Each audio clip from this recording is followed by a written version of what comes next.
we have directors of two very beautiful films today with us, one of whose India premiere took place, that's Promises, and we also have a director and crew of Rhino. For Promises is a movie which was first of all, I would like to welcome all our online viewers. The event is being streamed live on our YouTube and other social media channels, so a warm welcome to all of them also, and all of the dignitaries present in the audience. I would request them to please use mic while asking questions, so that the questions will also be captured in the videos. For Promises, we have with us Thomas Kuritov. Yes, Thomas's movie Promises was screened in World Panorama. It was Indian premiere of the movie. He's born in 1976. He's a writer and director. His earlier works include Scribe and Retention. The small synopsis of the movie goes it goes as follows. Clemence, a fearless mayor of a town near Paris, is about to complete a final term of her political career.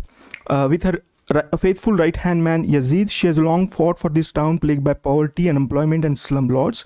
However, when she is approached to become minister, ambition rises, questioning her devotion and commitment to her citizens. Will her political integrity and election promises stand? That's how the story of this thing goes. I'll request Thomas to please say a few words, then I'll go to the next movie, and then we will take the question. Will you please introduce yourselves and speak about the movie a little? Me? Huh? Okay. Well, but basically, it's a movie about politics. It's a movie about I would say local politics, and it's a deep dive in the energy, in the conflicts of local politics in the suburbs of Paris. And basically, the mayor of played by Isabelle Huppert is the mayor of a small city, and she's in between as the specific place of a mayor in the political ladder. She's between the citizens of her city that she knows their name, she knows their problems, and at the same time she needs the help of the central state. And there's some on both ends there's a lot of indifference and misunderstanding, and so I guess. It's a movie about politics, but I wanted to do a movie about politics that would not be about conquering power. That would be more what do you do with the power you get, and how you manage to try and change the life of a bunch or many of the citizens who voted for you. So, I mean, the film is about that. It's about political courage, commitment, and also ambition and personal flaws, and the chaos that there is in the political system in which you try to achieve something. That's what the two main characters struggle all throughout the film. Okay.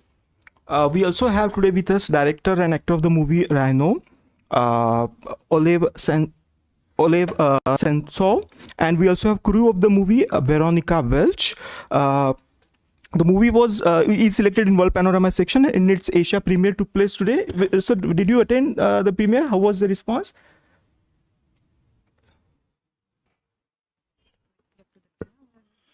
Hello everyone. I'm very happy to be there in India, in Goa. It's my first time being there. It was amazing and very impressive for this city and your people. I'm very happy to present my film, my Asian premiere here in Goa. It was a huge hall, and more people come to me after this screening and raised my hand and said, "Oh, it's so impressive film." So my film is very violent, very tough, and very hard. So man's film about 90s, about criminal times in my country, in Ukraine, where some criminal guys, as this is Rhino, is the main character, was powerful in city, when after collapse of USSR, my country Ukraine was so ill and sick. Bless the God, our that times now is ended, but we remember about the hard times and want to show to us and to you how we lived before. For those of us who could not catch the movie earlier, it's a story of a petty thief, a young man nicknamed Rhino, who quickly works his way up the criminal hierarchy in 1990s. In the 90s of Ukraine, he's usually known. He's only known power and cruelty. So, how he changes when he sees that nothing is left to lose, but he can only find chance and redemption. A few words about Oleg Sentsov. He was born in 1976 in Simferopol. It's a Crimean Oblast, Ukrainian SSR. He's an ethnic Russian, and from 1993 to 1998, he has studied economics at Kiev and later took courses in film directing and screenwriting in Moscow. You have earlier done 2 short movies, A Perfect Day for Banana Fish and The Horn of Bull. The Gamer, his first feature was also debuted at the Rotterdam International Film Festival in 2012, and which later on I think led to you can say support for the Rhino's production. That's how it seems. So we also have with us a crew member, Veronica Welsh. Veronica, would you like to add something? Would you like to speak about your experience in general? Anything that you would like to share with us? Yes, hello. It's a huge honor for us to be here. It's really lovely moment to have our Asian premiere in this in Goa, and this wonderful festival that treat us so well. And I have to say that competition is huge this year, and it's wonderful how many great movies are presented here. And we try to really hardly to get to any screenings because it happens only once, but it's just amazing how everything is well organized, an international audience, and the people who are basically from here and try to treat us so well. And adding about the movie, yes, we just had we were very it's with it's not nervousness or concern, but we were not sure how the local audience would understand the movie because it's very local contest. When you talk about this post-Soviet space, collapse of Soviet Union, it's always the topic that is hard to understand. But I think arts really connect people, and in the Rhino movie, everyone could see themselves in a way that that our life is some combination of choices and probably environment around us. And there is a question how much control we have over those circumstances. Thank you. We can invite now questions from the audience. Please use a mic for the same.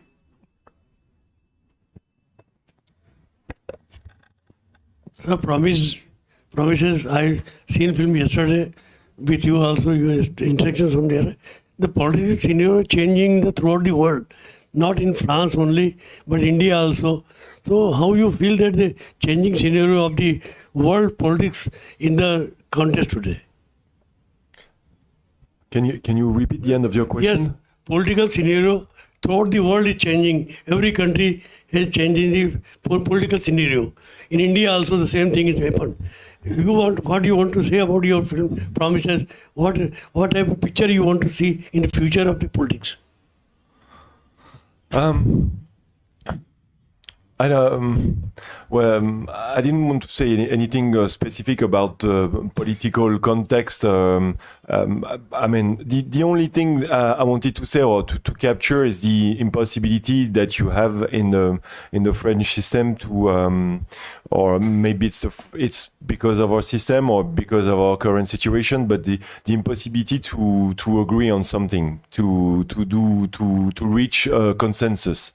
So that's part of my film, like the probably speaking on some truths about politics that's current, but politics is a community of interest and power struggles, and basically it's a collection of point of view, and the film is about also the impossibility to reach an agreement and to understand each other, I think.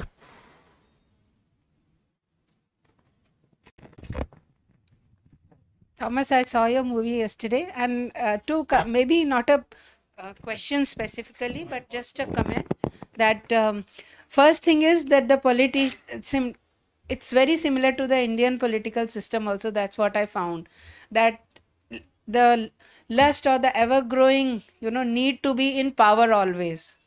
Though your main heroine she's in her final term, but she wants to remain in power forever, for the next term also, and what all she does. Similar is the system here also. The same. It's the same with the politicians here too. Nobody wants to give away the power that one has.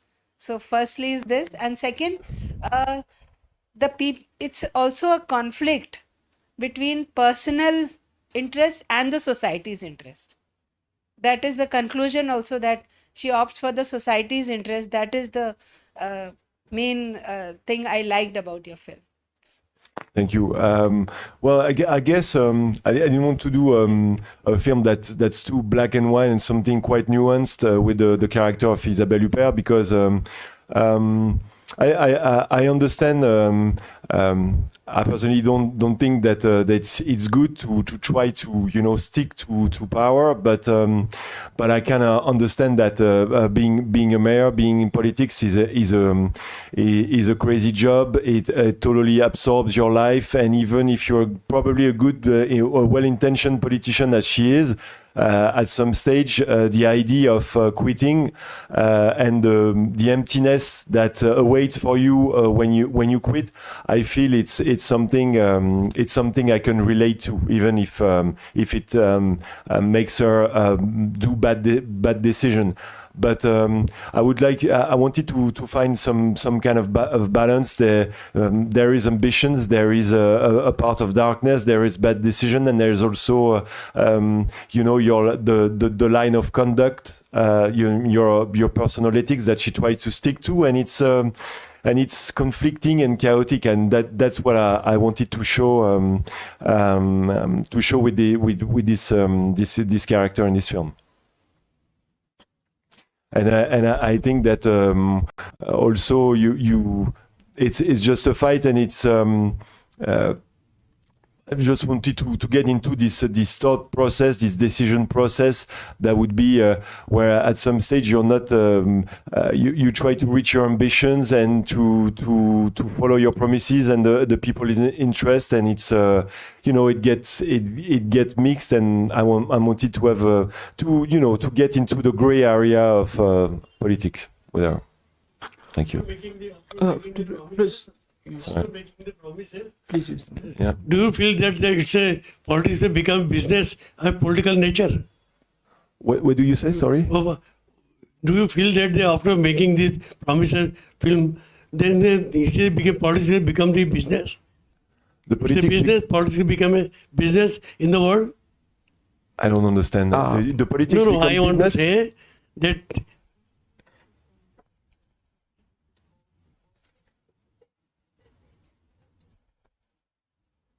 Oh, no, I wouldn't say that. I mean, it's not what we talk about in this film. It's not a film about corruption. I mean, there is corruption in politics in France, but like I said previously, I wanted to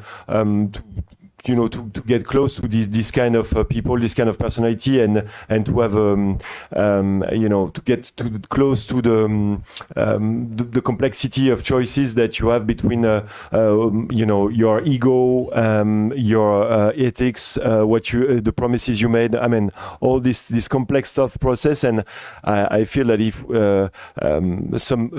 at some stage during the film the characters are close to lying, bending bending the rules, but I felt that to tell something about this thought process, I could not go in my story into corruption, because once you talk about corruption in politics or in a film, and it's a perfectly proper subject, you cannot talk about the rest. I mean, as long as you're corrupt, you're corrupt. It's I'm not say that it's all black and white, but it cannot become black and white.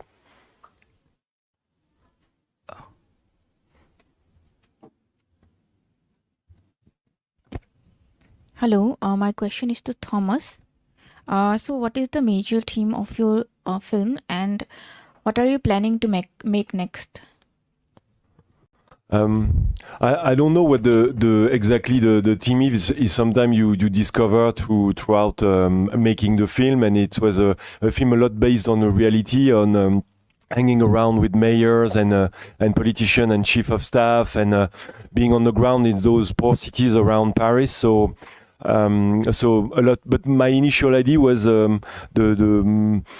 I mean, it was very theoretical, and I think the film is more concrete and stronger than that. But I was wanting to do a film about the possibility of political courage. Well, I mean, to get close of this idea, will it happen or not? How political courage manifests itself. So I would say that, and maybe a personal commitment. And I don't know when I'll do my next movie. I'm writing one at the moment, and I wanted to write more when I was in Goa, but I kind of enjoyed the life here and didn't work much. So, but I plan to work on my screenplay in the flight back to Paris, and maybe shoot a film next in 2022. I hope, but you always hope it's the next year. That's what makes you see, but it's never the next year. It's always further in the future. Thank you. We are happy to know that you like your stay. You are liking here your stay in Goa. Mr. Koritov, I would like to know what was the thought process behind casting women in lead role. Was it in any way comment on, given a power, a woman can be as greedy, as clingy to the power as a man can be? Well, no, I think basically the idea of having a woman as the main the mayor of. It was from the beginning. We decided the heart of the movie, the emotional heart of the movie, is this woman, this mayor, and our chief of staff, and we wanted to have this kind of a duo, and so the idea right from the start was a woman at the end of her political career, and I thought the places of women in politics creates conflict. Even if they're gaining ground, there's still some resistance, and also I thought it would be more interesting, and I also had the idea of Isabelle Huppert to play it. So sometimes when you write a script, at some stage you think about characters, and you try to think about an actor and to forget it to write but the thinking about an actor helps you kind of share an idea with your co-writer about the character, and then you forget about it. But this time we got back to the original idea, and luckily she accepted to be in the movie. I'd like to ask Mr. Sensor, this portrayal of violence, was it in any way related, coming out from past experiences, or do you think violence is kind of more basic to us than peace, aggression being one of the basic instincts? Do you think it comes naturally to us? Why do you think there is growing attraction towards portraying various forms of actual or animated violence?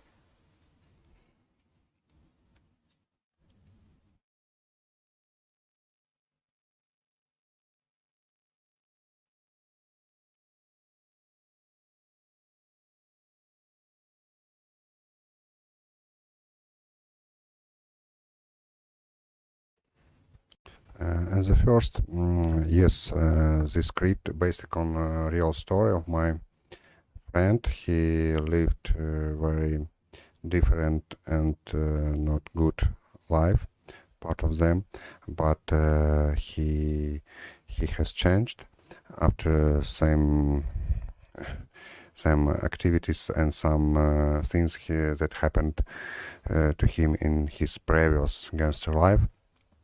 And I had a goal only show this criminal world without some romantic, without some cool guys, without some good guys, only show how it is, and it is not so wonderful world. It's very bad world, and with worse and worse guys. But I hate violence. I don't like criminal dramas. I don't like criminal things, criminal films.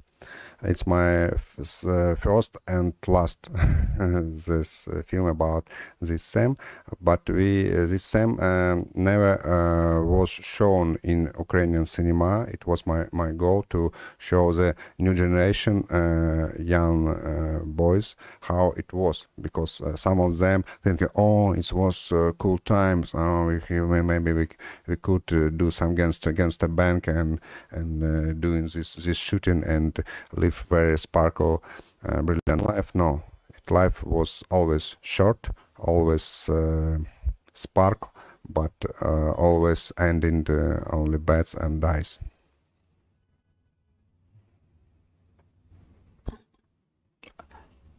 We welcome questions from audience. So, in a way, do both of you are welcome to answer that? Do you look at films as in a way a medium of catharsis? There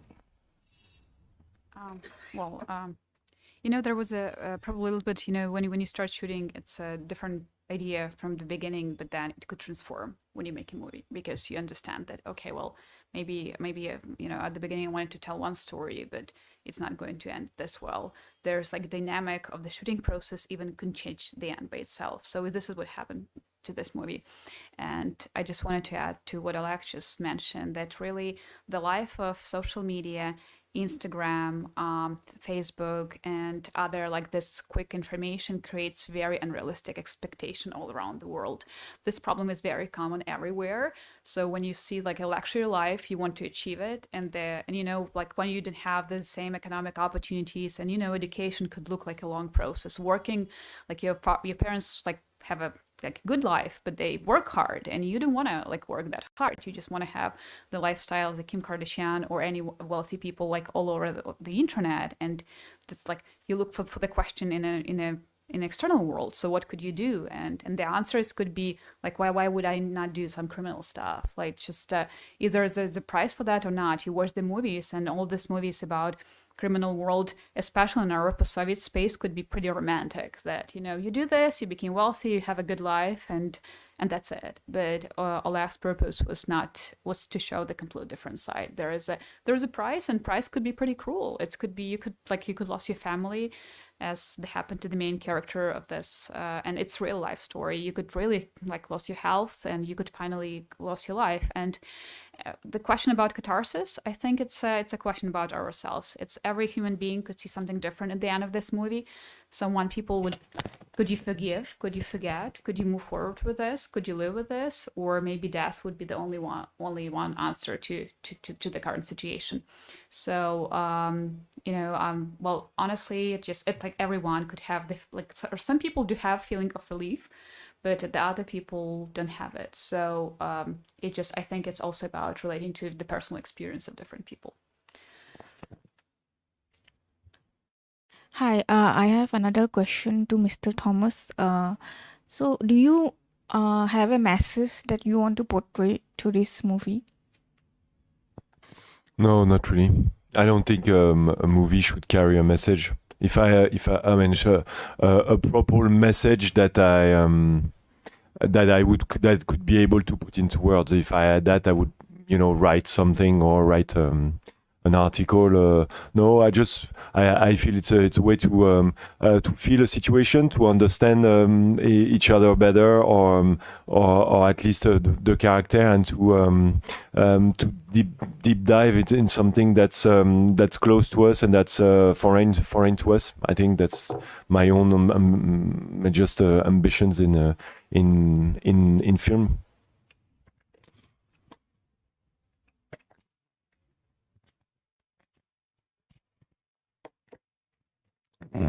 Okay, so I wanted to ask all three of you, what was that moment in your life when you genuinely fell in love with filmmaking?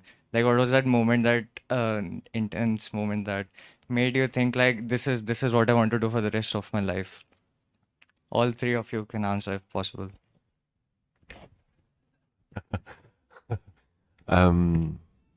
I don't know. I think it was the first time I was on the set and I shot a short movie, and I felt I was probably the most inexperienced person on the set. I had convinced some persons to do the movie with me, and I thought it was absolutely absorbing, and I felt home. So. I changed my life 3 times, maybe 4 times in my long for 45, because before 30 I didn't shoot films. I never wanted to shoot. I love cinema, which was all of us, but I never think about it. But in my 30 birthday, I decide, yeah, I want to shoot cinema. After that, I'm going to prepare for that. This is not mistaken information about film school in Moscow. I didn't learn in any film school. I'm a director who made myself. I have my self-education. I just watched huge classic cinema films and watched some courses about how shooting, and started to shoot in my short film after that feature film. Rhino is my just second film, because I have very big gap, because 5 of my years I was in Russian prison. It's political accusation after Russia has occupied Crimea, my homeland.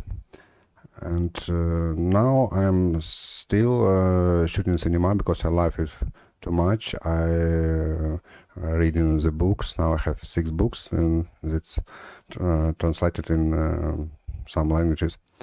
And I don't know what I will be doing in 5 years and 10 years. I know one, I will change my life, because we have only one life, but we wanted to live more life, you know. It's my reincarnation is in the one life. Thank you.